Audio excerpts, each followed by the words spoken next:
Well, hello, Renee. How are you? I am good. How are you doing? I'm great. I want to welcome everyone to True Crime Broads today. And thank you so much for tuning in. Today, we have several different things we want to go over about the Missy Bevers case. If you're new to True Crime Broads, this is the main case that we cover. And Renee, anything interesting happened lately to you? Something to tell about? Do you want me to start or do you want to start? Good. Yeah, you go ahead and then I'll follow up maybe. Okay, sounds good. I was going to ask you, we have the best listeners. We have a listener we've mentioned on the air before. His name is Dale, and he's always helpful and has good suggestions and good feedback for us and ideas. And one thing, did you ever listen to Victimology, that podcast that he sent us? I did not. I was having some issues and wasn't able to do it, but I can't wait. Well, I listened to it. It was really good. And I really like the lady. We'll give her a shout out if no one's listened to Victimology before. It's a really good true crime podcast. Her name is Melissa, the host. Yeah. And I listened to one about the Delphi murders. And Kelsey German, bless her heart, she's the older sister of one of the sweet girls that got murdered that day in Indiana. And she was really a good guest. I believe she was still in high school at the time of the murders, but she is a student at Purdue University now. And it was just really good. And Renee, I was laughing because apparently this Melissa lady that has this podcast, she must have that program or whatever it is that makes it cuts out the dead space, the dead air, and the ums and all that stuff. I Wow. know. I was like, God bless our listeners for listening to us because we do not edit really. And there's just us saying all the time and lots of dead space while we're thinking. So that, when maybe if we get a budget going at some point, we can upgrade and learn how to use this stuff. And or maybe it's free and it's just out there. We need to learn how to use it. If any of our listeners know what it is, please direct us toward it and we'll make your lives easier by cutting all that Absolutely. stuff out as well. But anyway, it's really Right. good. I highly recommend it. Anyone that hasn't listened to it, listened to Victimology before and their Delphi one. I won't ruin it for everybody. I won't elaborate on what it was about. I'll let you guys enjoy it. But that was kind of what I just wanted to talk about. That was my big news is I got to listen to that podcast. And thanks again, Dale, for recommending it. Oh What have you yeah. been up? What have you been up to, Renee? Oh, not much. I got back from out of town. Let's see, was it Thursday? No, it was Friday. I got back out of town. I was in Oklahoma, and that was an interesting trip. I was by myself, and I got home, and then had to deliver some sheets to somebody in Galveston. So hubby went with me, and I made him listen to a podcast on the way there. Nice. And yeah, it was I enjoyed it, but it's been really busy, just traveling a lot, and I mean it seems like I'm gonna basically have one day off and then it's back on the road again. So, but I'm not complaining because there's some people that aren't working right now. That's for sure. That Yeah. is for sure. It's a wild time we're living in. We've commented on that lately, but man, it's just things are just different. A lot of companies have hiring freezes right now. Oh, yeah. And, it's really affecting a lot of things. I heard a statistic earlier that it took us 10 years to get back all the jobs that were lost in 2008. And I think and we've lost considerably more jobs already during this crisis than we did in '08. So I think if we can get these jobs back in 10 years, that's probably pretty optimistic. So anyway, yeah, there's a lot going on in our world and I'm like you, I'm just grateful anytime I get to work. So Right, absolutely. Before you get started on the recap, I just wanted to give a shout out to you for finding Chris Gates for us to have on our podcast. That was enjoyable, and I know we're going to recap it, but I just wanted to say that before we got started. well, thank you. I'm so glad you said that because I almost skipped right over recapping that and launched into the Nissan Altima. So I'm glad you It, said it, that. And it thank you. doesn't, yeah, it doesn't He's take a us super long. nice guy. And Really. he's with Fathom Realty, the same real estate agency, the same real estate brokerage I'm with. So it was pretty easy. I didn't scout too far. He was just sort of right under my nose. So when I saw he was in law enforcement still, I thought, hey, now that we got to talk to him. So, Mhm, okay. absolutely. So, yes, you are right. We were going to recap our conversation with Chris Gates. And we had a listener ask a question. And uh, the question was, could you offer any insight as to why Fitzgerald would have called the Secret Service? And in that Ellis County CSI document, I did send it to Chris before he was our guest. And Fitzgerald was the author of that and the person that was doing the investigation that morning. NPD had called in Ellis County Sheriff's Office because they did not have the equipment to do a crime scene investigation of this magnitude. So, and so anyway, Chris told me that since he was trying to figure that out himself, but since so much was redacted from that form, he wasn't able to. And by redacted, for our listeners that don't know what that means, I didn't before this case, it means they literally take a Sharpie and mark things out that they don't want the public to see because, you know, it does become public document at some point. And so we do have the legal right as a citizen to request these documents, but they can mark things out if they want to, that could it would be harmful to the investigation if we found, you know, if the general public was talking about it. So he said he himself was trying to figure that out, but there was so much blacked out. He said that the Secret Service usually gets involved if there's some kind of forgery, counterfeit money or something like that found at the scene, but he said he really couldn't speculate. And he said, I'm sorry if that's not very much help. I said, oh, don't worry about that. And he said that he also thought it was interesting, though, and it really made him think about it. But he said there could also be some other reasons why the Secret Service would be called. But he said that he's fairly certain that it's not an investigative practice that law enforcement wants the public knowing about. So he hesitated to tell me. And I said, I totally respect that. So I did not press him any further because he's still a sworn peace officer. There's no reason to get him in trouble for our podcast. So we let that go. But yeah, I thought that was really nice. But he did come back and he sent me one more follow-up message about this. He said they do have capabilities for things associated with electronic devices. So it's possible they found something that they could have asked for their help in processing. Right. So that was it. I just wanted to share with our listeners that we did have one question from a listener. That was it. And if anybody out there has any questions for Chris Gates, he's a super nice guy. We're happy to have him back on, or we can ask him the questions and answer them here on our next episode. Right. I can't wait till I can get it figured out so we can have, because I think that we had talked about this before, where we can have like a, when I say live, I know that me and you are not planning on doing any type of live video, but like a live audio podcast where people can ask questions and, you know, kind of like a live feed where they can chat with us. Oh, and yeah. we can be talking, you know, answer questions at that time. So I'm going to start working on that more and see if we can't get that figured out. I know it's possible because we see it all the time. So maybe if you are listening, just, you know, be on the lookout for that. And then maybe we'll get it all set up and y'all can ask questions while we're, you know, having the podcast live. That would be fun, you know, just like Armchair Detective did that evening when Tim told us to turn it on. Yeah, those are cool. I've always wondered, you know, I guess you have to have a big following, though. I mean, not to discount us, but I don't know if we have a big enough following to get that. I guess we'd have to hype it in the groups and hope we can round up enough people to get it going. And I think, I guess we'll have to announce it on maybe our next podcast as well, the exact time and date. You know, I mean, not our next podcast, but the podcast before we do the live. Okay, cool. That's a great idea. That'll be fun. Are you still there? Yeah. Did I lose you? Oh, I thought I lost you. It got really quiet. No, I just I stopped talking for a change. All right. Okay. So are we going to talk about the Nissan Altima now, right? Yeah. Sounds good. Okay.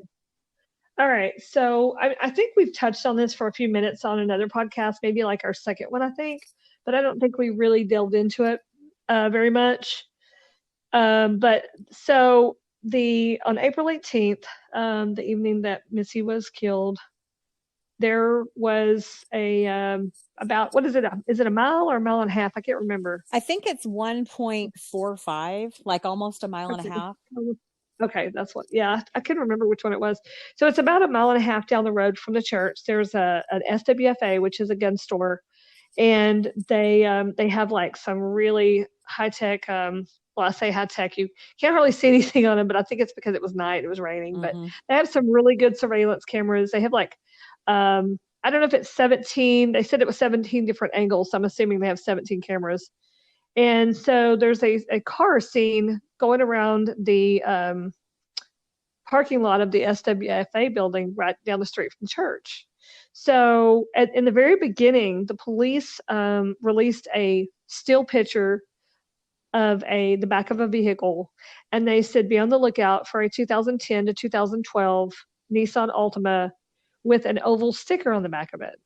So everybody was looking for one, and I mean I can't tell you how many, and still to this day, every time I see a silver Nissan Altima, I look over. It doesn't matter where I'm at. Right. Anyway, so Can I they stop had you everybody for a looking. second? I Yeah. need to correct that. When I blurted out how far away Creekside Church is from SWFA Outdoors, and I knew it didn't sound right. So I'm sorry. I just want to correct this before we move forward. It is only 0.6 miles. So it's Okay. a little So over one half of a mile. And okay. it's a Okay. 3-minute drive right now, I guess, with no traffic, 3 minutes. Okay, go ahead, Renee. Sorry. Okay. Gotcha. Thanks for looking that up. I did, but it was a long time ago, and I did not remember. Yeah, me neither, But, clearly. right. So, okay, so they released the picture, and everybody's looking for a Nissan Altima with an oval sticker on it. Well, it's never been said, but I think a few of us have come to the, well, I say a few, probably a lot, have come to the conclusion that there's no sticker on the back of this car. Because if you see the vehicle when they're going out of the parking lot, it kind of goes up a little bit, and kind of levels off. You can tell that there's not one, and then as soon as the vehicle kind of gets up a little bit in the air, I guess the lighting from the sign and the lights kind of shine on the vehicle and cause a shadow of, I guess, the sign because it's oval and it shines on the back of the car and makes it look like there's a sticker. So we were looking for that for a while, which was kind of weird. But anyway, so the vehicle goes around the building, and I think they're there for, let's see, they're there, I think they're in the parking lot for like 6 minutes or maybe 7.5 minutes, something like that. And they don't really do anything. They just pull in. Well, they pull in and they turn off their lights before they ever even get actually in the driveway. And then they pull in and then they drive around. They go all the way around to the back, and then at that point they stop for a second. And some people say that they flash their lights. I don't really know if they're flashing their lights or if they're just turning them off real quick and turning them back on. Do you know what I'm talking about, Crystal? Oh yeah, definitely. Okay. What do you think they're doing right there? I have a hard time thinking that that's someone signaling someone. I know that's what people I have don't think so either. speculated. I Yeah, I just don't don't either. know who they would be signaling. I've never heard of anyone using that as a signal. I mean, maybe like in a TV show or movie or something, but I can't really. That's sort of been the speculation that we've heard, just here locally. And I mean, you know what my thoughts are. I think it's possible. I don't know. This Nissan Altima could be the killer, someone associated with the killer, or unrelated. Those are kind of the three choices, I guess. And if we're going to say it's possible it's unrelated and that was simply a coincidence, because it was a couple hours before the murder. If it was maybe 20 minutes before the murder and it matched the car scene leaving the scene of the crime, I might be more inclined to think that that's the killer. But since it was a couple of hours before the murder took place and does not match the description of the vehicle seen fleeing the scene of the crime a couple hours later, I'm sort of leaning lately toward perhaps that's just someone passing through with just wanting to get out of the rain. Um, I know that sometimes I will think that I am turning on my windshield wipers to make them go faster when it's raining, but I'll accidentally hit my headlights. Or I just think that could have just been a mistake. But we've all been sort of analyzing this video for so long and looking at every single detail, and it might have just been a goof up by someone who was just struggling to see. It was pitch dark and raining that night, so I think that it could be associated with the crime, of course, because that's why we're all talking about it. But I think there's also a pretty strong possibility that that person is either a local person or someone passing through on a road trip, because 287 does have a lot of through traffic throughout the night, trucks, people, over the road drivers, all night. And that could have just been someone passing through and was just pulling over to, I don't know, do what. But there's a point in the video where the Nissan Altima driver makes a decision to park, and they park in a parking space, and they select a parking space that's directly under a street light. You know how parking lots will have street lights. Right. And so they park directly under that light. So I know that when I'm in my car and there's light source, right above the car like that, you really can't see out very well. Because I initially thought that Nissan Altima, when we first heard these reports, a long time ago, I initially thought that was probably someone who attempted to break into the church, and then they ran across the street to watch to see if law enforcement showed up, to see if there was possibly a silent alarm that was tripped or something like that, to see if it was safe to come back in a couple hours and do the murder. But the fact that they selected a parking spot under a streetlight, that would suggest that they're not trying to hide. It seems like you would find a dark place to park if you didn't want people to see you, because it seems like when you're under a streetlight like that, it's hard to see out, beyond just the immediate space of your car, around your car, but people can see you. So it kind of defies logic to me that is someone hiding, and trying to be sneaky when they intentionally parked under a streetlight, because there was a lot of spaces that were not under streetlights. So it's a mystery. It's one of the many, many mysteries about this case. So I hope that we get an answer one day, because it's really been something that a lot of people have put a lot of time into, and some of us aren't even sure it's involved in the murder. So I hope we get to find out, because it's a huge mystery. It's another huge mystery. Well, so what I was thinking is, I mean, I agree with you on the first part, that I don't think that they were signaling anyone. I think they turned them off, like, how you like your, um, I don't know, you're somewhere and you're thinking, oh, let me turn these off. They're like maybe shining in someone's house or something. I don't know. Yeah. And then you turn them off real quick, and then you're like, oh, never mind. You turn them back on. I think they just turned them off, like, oh, wait a minute, and then they turned them right back on. I don't think they were signaling like, see me over here, or Yeah. So I agree with you on that. I don't think they were signaling. I think it was just I think that they seen the car that was around the side, and maybe it kind of startled them, and they turned them off, and then they were like, oh, there's nobody in that car or whatever, and they Yeah. just turned them back on and kept going. That's what I think. But I don't think they were signaling anyone. And then as far as the parking spot, I mean, looking at the video, and I'm sure we've probably looked at it many, many times, among many other people have looked at it that many times. It's not that you can't really see, you can't see anything inside that car while they're under that light. So I actually think it was a positive for them to be under that light, Mm-hmm. because the glare with the rain and the dark all Mm-hmm. coupled together caused it to where it was actually a benefit for them. If they would have been a little bit further away, it would have had just enough light that it would have kind of just illuminated Hmm. maybe them inside the car, but directly right under I mean, I can't even see the outline of a person. Yeah. I haven't looked at it. I've actually watched it to see if like they're moving around, or maybe they're getting dressed or whatever, and I see nothing. Yeah, it's So definitely a dark, rainy night. And I would say that whether or not the perp has anything to do with the Nissan Altima, that dark, rainy evening sure did work to their advantage, I think, in a lot of ways. Um, oh, absolutely. but yeah, that's interesting. Yeah, it's funny to have a piece of information and video like the Nissan Altima, and we know so little about it. MPD said they said that they were wanting the public to keep an eye out for the Nissan Altima, and they had the still photograph of it they released to the news. And then SWFA, one of their employees, I'm not sure who, did we ever get confirmation on that? Was it a manager, I think? Put it up, No, put it I don't remember. Yeah, and they put it up on their YouTube.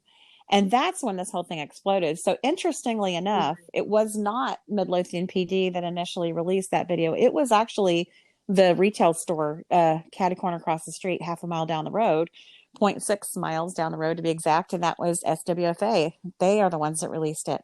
Um, there was a tweet, and I can put this on our Facebook and Instagram if people missed it, back in 2016 on May 20th. I think what happened was maybe MPD got sick of hearing questions from reporters and the public about the Nissan Altima. So they sent out this tweet. They said the Nissan Altima is not, and they put in capital letters, NOT, a suspect vehicle, only seen at a nearby business before the murder. Contact tip line 972-775-7624. So that was interesting. That was at 10:35 a.m. on May 20th so that was just a little over a month after Missy was killed. So yeah, I really don't know. Of course, you know how I feel about all this stuff, about the information coming from MPD. I don't think a lot of it's not accurate because they are trying to keep everybody in the dark about the investigation, for the good of the investigation. But, I really don't know what to think about the Nissan Altima. I just sort of lean toward it not being involved simply because, you know, I don't know why. I just kind of think that it just looks like someone fumbling around, and then potentially they pull over to maybe, look up someone's phone number or take a look at a map. It's really hard to look at your GPS when it's dark and it's raining and keep your eyes on the road when you really need to. So I just kind of thought maybe they're looking at directions, or maybe pulled over to call someone and say, hey, I'm going to be late. It's pouring down rain. Um, I don't know. That's just sort of my thoughts on it. But like I said, I hope we find out. And if any of our listeners have any ideas on the Nissan Altima, please share them with us in our social media, or send us an email at truecrimebroads@yahoo.com. We would love to hear anyone's thoughts. One of the things that I want to point out is that I looked up the average time frame for a response from police on like an alarm system, Yeah. and you had touched on you had mentioned a while ago about that you originally thought that maybe they had broken some glass or something and wanted to know if there was an alarm system. So the best way to do that would be to wait, or not wait at the location, but do something, break a window or something, and then go across the street, sit and wait, because the actual spot that they're in is a perfectly clear view to the church. So and I don't remember the time. You might remember. I'm not sure, but the motion activated cameras were activated around 2 something at the church, and they entered the parking lot at 1:58, and they exited at 2:04. So they were there for 6 minutes. And when they park in the parking spot under the light that you were referring to, and they sit there for 3 minutes and 16 seconds. So, and they had already been driving around the parking lot for 2 minutes. So we're up to 5 minutes and some odd seconds of them being in the parking lot. So, it does kind of work for the right time frame, It does. for them to be in that spot. I mean, of course, I'm not saying that that's what's going on either, because obviously I don't know, but it is definitely something to think about. And, to know that when they go into the parking lot, from the time they park there and the time they leave, it's a little over 3 minutes. So total 5 minutes and something, which is the average time for, law enforcement to respond to a call. So Interesting. I just found it interesting. I know that, no, I'm so glad you brought up that, because when we got that geofence search warrant, in fact, if I remember correctly, it's been so long since we've gotten a new search warrant. I believe that was the very last search warrant in this case, was that geofence one, with the Google data. And that was really shocking. And it did make me go back and revisit my thoughts on the Nissan Altima when I saw that the motion activated cameras had gone off in that same kind of time frame that the Nissan Altima was seen across the street, down the Yeah. street. So no, that really did make me pause for a minute and go, maybe that was that. Because we never heard anything from law enforcement that there was any kind of a motion activated alarm that went off. What time did the geofence search warrant say that happened? Like 2:35 or something like that? Yeah, somewhere a little after 2. Okay, so we need to pull that out and look at it, because I wasn't even thinking about that in relation to this conversation. But that matters. That's interesting. I would love to know. Well, number one, I don't believe MPD ever told us, did they? The public, that there was, Oh no, they yeah, they didn't didn't. even mention Mm-mm. that. And then it's possible that they weren't aware of it until the Google geofencing occurred. It's possible that that was Yeah. the first they knew, that had gone off earlier than when the perpetrator actually broke in, a little bit before 4 a.m. Very interesting. Yeah. Yeah, it is very interesting. I mean, and what I always found odd, and I've talked about this before, but I'm going to mention it again for anybody who may not remember or have heard the one where we talked a little bit about the Nissan Altima. The last time that the police talked about, or I guess made a plea to, the public to send in tips or whatever about Missy's case, was in 2019. And I think it was April 17th, if I'm not mistaken. They mentioned that they were still, wanting to know if anybody had any information about the Nissan Altima that, driving around the SWFA. And they said, we're looking for a 2010 to 2012 Nissan Altima light in color, or a 2010 to 2012 Infinity G, I believe it was 60. I never forgot that part now. But anyway, and I was like, kind of like taken aback. I I was was too. like, wait a minute. I was like, wait a minute, where did this car come from? So I looked it up. And I mean, I guess from a distance they look alike, but they have clearly have different taillights. They have different, I mean, the whole front is different. So I mean, and I'm no car expert, obviously, everybody knows that. But I I just don't see that being an Infinity. So I don't really know why they threw that out I there. think it's the I What do you think think? it's the Infinity Q50 that is the equivalent to Is the it? Nissan Altima. And I don't understand that either, because I remember when that happened, you immediately said to me, I remember you called or texted me, you said that doesn't even have the same headlights. So how Right. could that possibly be, or taillights, how could that possibly be mistaken for the same vehicle? It just really makes you wonder where some of this information is coming from, because I mean, I it's know. really Well, strange.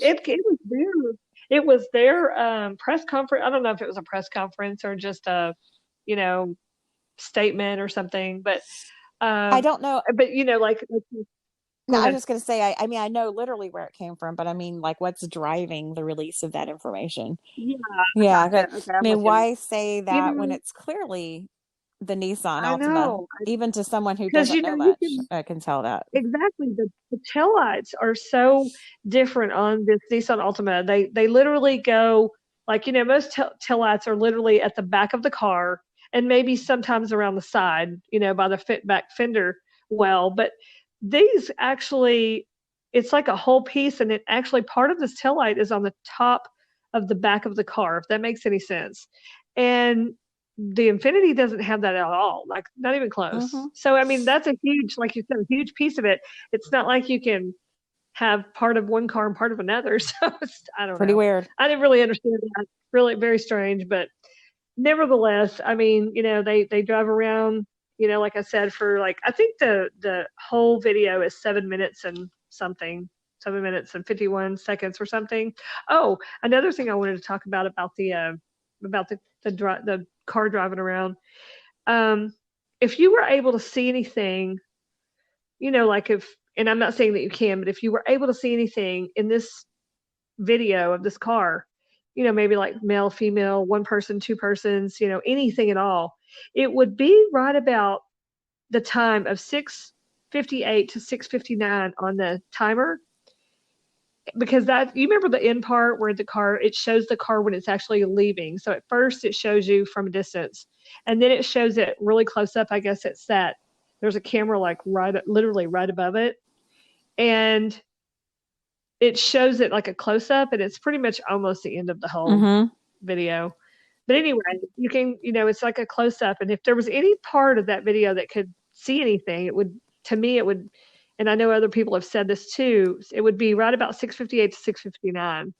I kind of went through it and watched it to kind of tell like right about where it would be. But anyway, I mean, they have, oh, what's it called? I had it on the tip of my tongue, where they can take surveillance and work on it to where they can, Enhance. zooming Enhance in and enhance the video. thank you. I could not think of that word. Yes.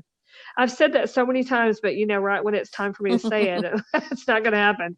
But anyway, so they have that ability to do that. And I mean, I can't imagine that they wouldn't have, but I mean, maybe they did and Yeah, it's see, still not that's what enough, I'm I don't know. thinking is, that, I mean, they sent the video of the perpetrator walking around the church, but prior to the murder, they sent that video to that new state of the art Tarrant County office, the DA's office that has that That's fantastic right. state of the art video analysis place. So wouldn't you think that they also sent the Nissan Altima video over there? I would think. I don't know that for a fact though, do you? Right. No, I don't. We just had heard that, and I think we just kind of assumed it. But I mean, I can't Right. imagine why they wouldn't. I mean, if you're going to have this opportunity to send evidence to someone who specializes in being able to do kinds of things that we can't see or whatever, you would think they would Right, definitely right. send both. You know, Especially something that important. But yeah, so so MPD has said several times, and they also tweeted it, that is not, they don't consider the driver of that car the suspect, but they kind of made it sound like we just want to oh, of talk course. to them in case they saw something. But obviously, it's natural for us to think it could be the killer or someone who was helping them keep an eye out, So it's a mystery, Right. just like the majority of this case is.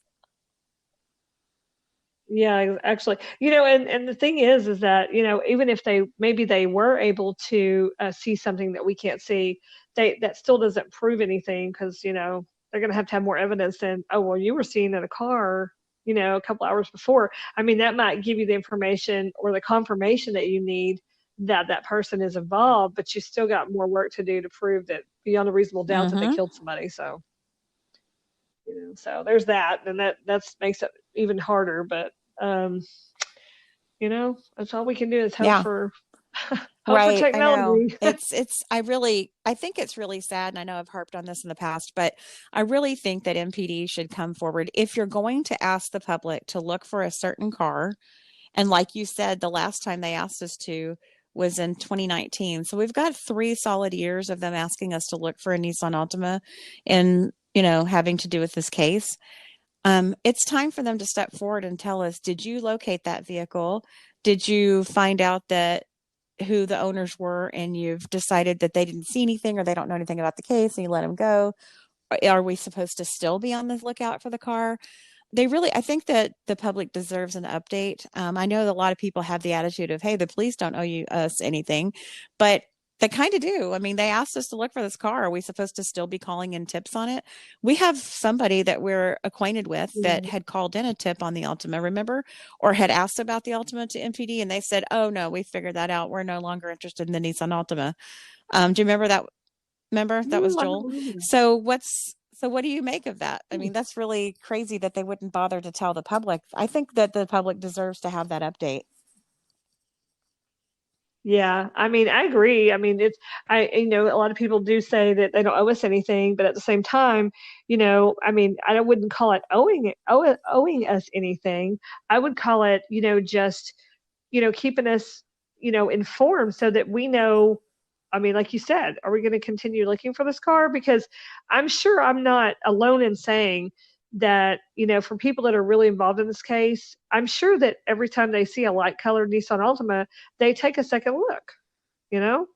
So we're like, oh, wait a minute, let me look at that car. Does it?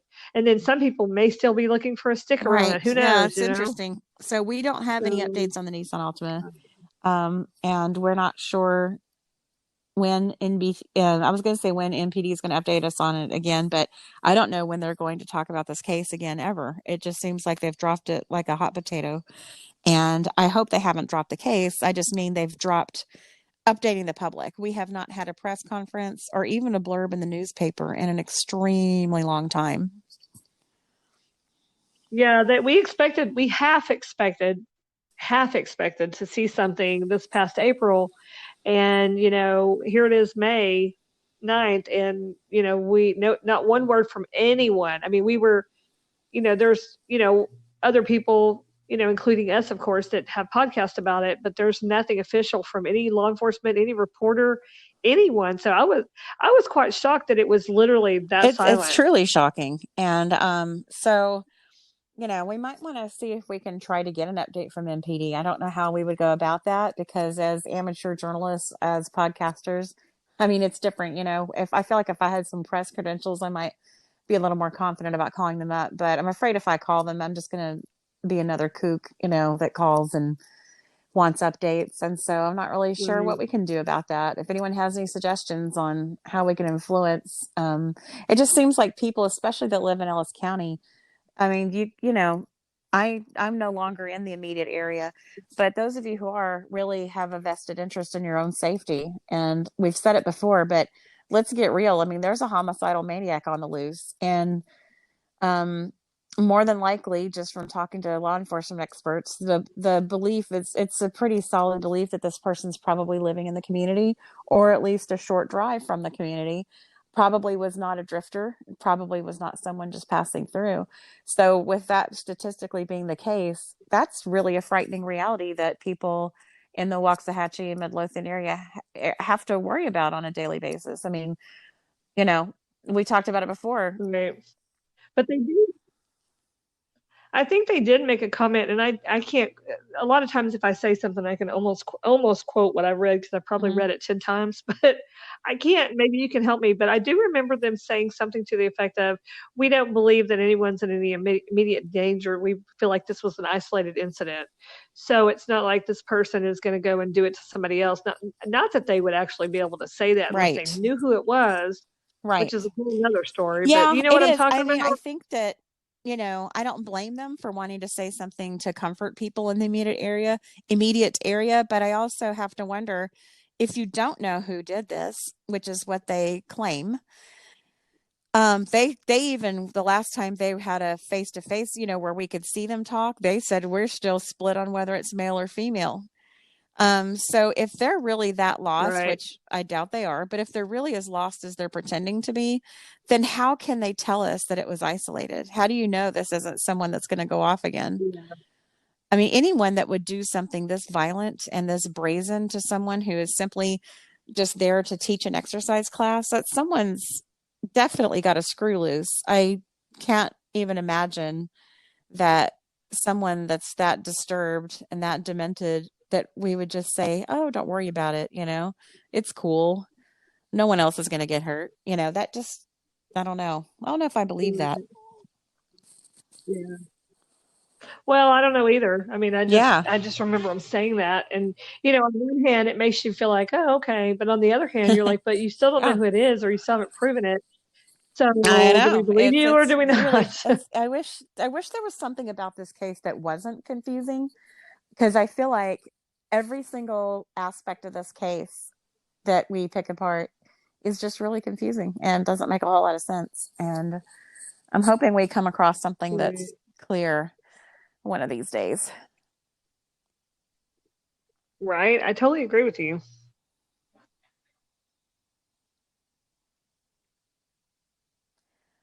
Are we done with the Nissan Altima? I think so. I mean, I talked about Mm-hmm. them driving around, about the actual color of it. I mean, everything. I think we covered everything, but And we I can can't think of upload anything the else on that. video from YouTube of it for those of you who are listening who are not familiar with the Nissan Altima video, so that you can watch it for yourself and keep in mind that it's 0.6 of a mile, catty corner, across the street from the church where the murder took place there in Midlothian on 287. And then I'll go ahead and post that tweet. I'll probably put that on Instagram since Instagram is a good place for pictures. And then so yeah, so I guess if anyone has any comments about the Nissan Altima, please leave them on one of our platforms. We'd love to hear from you. Absolutely. You want to move on to the next topic? So, yeah, we're going to be talking about basically, I just wanted to have a plea to the family of the perpetrator. And that could be someone who knows the person did it, but they're scared to say something. Maybe they don't know, but they have, um, some kind of an idea, an inkling that maybe they did something. Um, I mean, I guess I'd start out by saying this. There's not a day that goes by that I don't think of Missy when Mm-hmm. I pass that church. Um, it's kind of like, and I'm going to reference something else here, the case of Chris Watts that killed his entire family, which was absolutely horrific. Um, every time I pass the oil tanks that they put Mm. the oil in from pumping it from the ground, I think of It's those two nauseating. girls, and it just makes me sick. Every single time I see them now, I do. And sometimes I go, all over Texas, and sometimes I go, towards West Texas, Lubbock, Amarillo, things like, cities like that. And there's, those old pumps are everywhere. The pump jacks are everywhere. And then those oil tanks are there. There was for the reserves for the oil. And every time I pass them, and it's the same thing with the church. Every single time, it's just crazy that every time I pass there, and I'm one of those people that I do get somewhat emotional about things, and and if I really really think about something, it can make me. And I'm sure I'm not alone in this, but it can make me Mm-hmm. really really upset or sad, and sometimes I just have to separate from it because that's pretty much the only way I can keep myself from being emotional all the time. But um, I just thinking about what she went through, and it just makes me Mm-hmm. sick, and she was such a wonderful person, and nobody Mm-mm. deserves to die like that.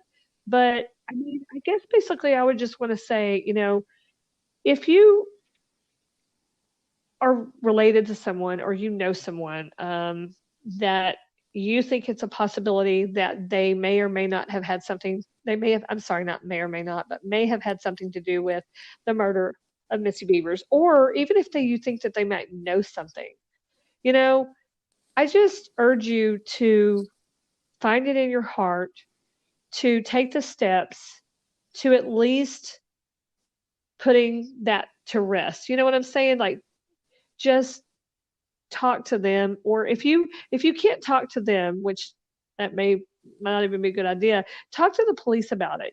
Let them handle it, and see, if that can be resolved, and find out if there's a possibility whether they did or didn't. I mean, and there's several things that you can look for in a person that if you suspect that they've done something, like they've had mood changes, they get angry more often, they're emotional. Being defensive is a big one. I mean, they'll be defensive about things that don't even have anything to do with what you're going through or talking about or anything like that. I mean, there's so many red flags, and I think that they notice them, but a lot of times I think that they're in denial because they don't want to even go there because they know it's going to disrupt their life. It's going to be horrible. I mean, we know all these things. It's going to be horrible, but it's going to be so much better for the person that's having to experience all these things in the long run for this person to be Right. apprehended, Yeah. I think that it is. What do you I think? agree. And I think that, sometimes they'll say that someone who has committed a horrible crime, such as murder, but it's eating at them, they might sometimes Yeah. act differently, like you said. They might gain a lot of weight or lose a lot of weight. They may have different Yeah. That's a sleeping good one. patterns. They may not be grooming themselves as the same way they used to. They may have a change of appearance, which could possibly be from the depression or the PTSD, or it could be because they literally don't want to look like the perpetrator on that video. They may have tried to lose a lot of weight or gain weight, um, or something of that nature. Also, you know, if somebody, I'll continue to appeal like you were, if you know anyone who you think it's possible that they were involved in this because they were missing during the hours of the night, we in the very early on the morning of Absolutely. April 18th, 2016, and it's been bothering you, go ahead and explore it with the police. Don't feel bad if it's someone in your family. If they Hmm. didn't do it, they'll get cleared. Um, Yeah, so just go Right, ahead and exactly. explore that. If there's a neighbor, a really good friend, an acquaintance, your husband, your wife, a friend, anybody that you think it's even remotely possible, it could be the break in the case they're looking for, or it'll help you sleep better Hmm. if you know that it ended up being nothing. And my understanding is that the police, I mean, they do have an anonymous tip line, and it's my understanding that they will keep you anonymous for your own safety. So keep that in mind. You don't necessarily blow the whistle on yourself if you turn someone in. Right. And I think that a lot of people get confused, and I'm sure I did too at some point when in the beginning when this all started. They're not looking for your opinion on um, you know what I'm saying, the things that people are calling in about it, like, well, I saw a guy at the grocery store and he walks, kind of funny. Well, do you know if they're connected to, Missy in any way? No, I don't even know who the person is. I just seen him walk in and you know, I don't think that they're really looking for that kind of thing. um I mean, unless you know that there's some connection to to her, or you know what I'm saying. They kind of were asking for people to not send in tips like that, to be more, more specific, something more connected to the crime, and not just your thoughts on, did you check so and so, or did you do such and such. They're actually wanting people to, and they actually said, and I don't remember when this was, you might remember, that they think that it's just that one piece of information that will be the break in the case, and that would be so awesome to finally, be able to experience them, the day that we hear something like that. Many times in the very beginning, we heard so many times, oh, tonight it's going to be on and on TV, and they've caught somebody or something. And every time it was just a Mm-hmm. rumor. You remember that in the very beginning? Yeah, it was so frustrating.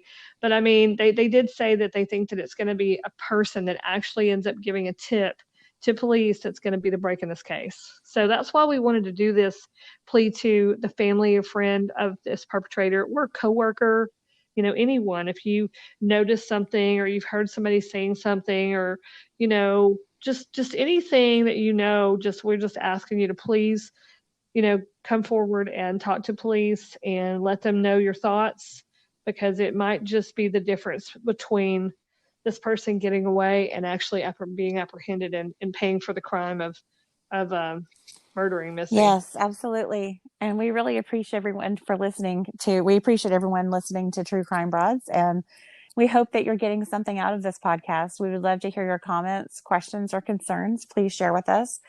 There's a way on the Anchor app that you can actually leave us a recorded message. We would love to hear from you if you would prefer to speak a message to us, or if you want to write us at our email address, which is truecrimebroads@yahoo.com, or you can write us.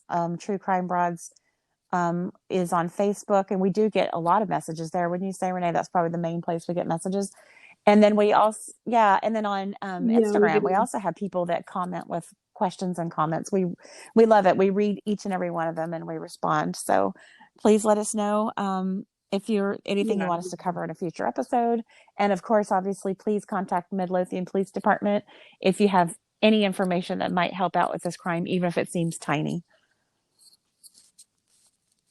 Exactly. That's what we're definitely hoping for. And we appreciate each and every one of y'all for listening to us and being a part of our podcast. And keep sending in your questions, because we're gonna hopefully, like I said, we're gonna work on that live YouTube. I'm gonna try to keep working on that so we can do that. I think that will be really interesting, and be able to bring our listeners in on the actual podcast itself, and be able to talk with them and kind of go through questions, and just discussion. I think it would be Yes, interesting. definitely. That'd be really a cool thing to do. Thank you for looking into that. All right. Well, thank you. Thank you so Absolutely. much for joining us. I think Anything that's all I else? have. Is all you have, Renee? Okay. Thanks for joining us on Absolutely, True yeah. Crime All Broads. right. Hey, Well, I all guess the we'll moms see y'all out there, next have a time. happy Mother's Day. Tomorrow's the day. All right. Thank you for Oh, listening. absolutely. Bye. If you haven't heard about Anchor, it's the easiest way to make a podcast, and it's free. There are creation tools that allow you to record and edit your podcast right from your phone or computer. Anchor will distribute your podcast for you so it can be heard on Spotify, Apple Podcasts, and many more. You can make money from your podcast all in one place. Download the free Anchor app or go to anchor.fm to get started today.